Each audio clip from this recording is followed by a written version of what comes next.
yeah, there's a pattern in all of this.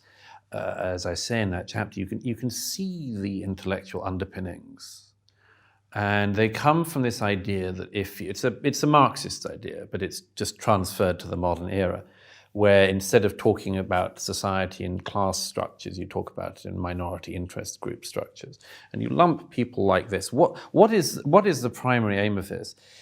Among other things, it is a different interpretation of society, which is therefore intended to segregate and pull apart societies as you and I might understand them, so that people's primary affiliation is not that I'm an Australian, or I'm British, but I'm a member of the LGBT community in the Greater Sydney area.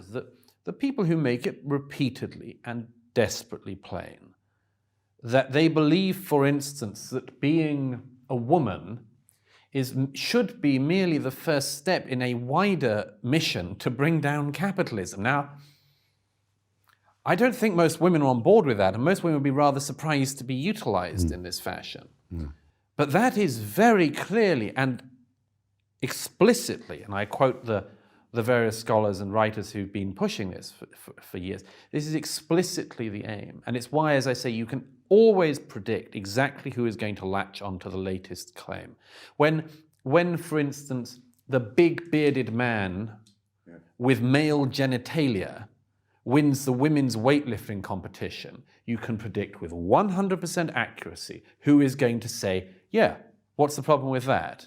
And the people who are going to say, I'm not sure Clive, the big weightlifter, should be winning the women's category. You can predict it. And the people who say, why have you got a problem with that, bigot, are always the same people who believed in the past that our societies needed to be pulled apart in another fashion. And now they'd like to do it in this fashion. So the great loser out of a lot of this, frankly, I would say these culture wars are our children. Yeah. You know, we've deconstructed the family in so many ways, and this further attacks the environment in which our kids grow up. Yeah.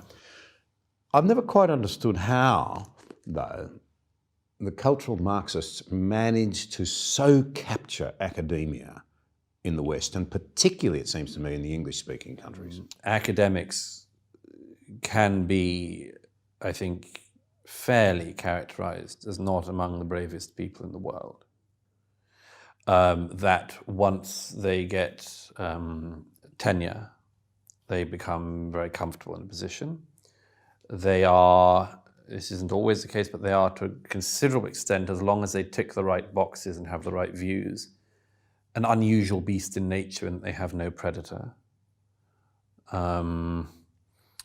They are able to have a very comfortable position in which they should express perhaps uncomfortable discoveries, but the comfort of recent decades has become the comfort of espousing and following a basically culturally Marxist view of the world.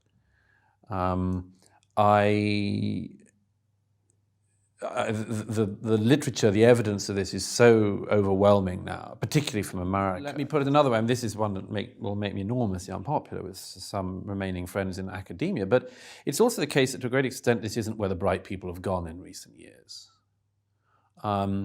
Tell me, outside of specific sciences and competencies, tell me a situation where in the last 20 years we would say, this is a really big problem. Let's go to the universities and ask them for the answer. When in recent decades we've had massive issues, have we been saying, we must ask the professors what they think? No, we haven't, for all sorts of reasons, but one of them is they're not very good at giving us the answers anymore. And by the way, the place you'd go last for an answer would be the gender studies department of a West Coast university. You know, let's go and see what they can tell us about the sexes. Oh, there aren't sexes, there's just 100 genders, including 2 spirit people we just invented yesterday. Oh great, they're useful.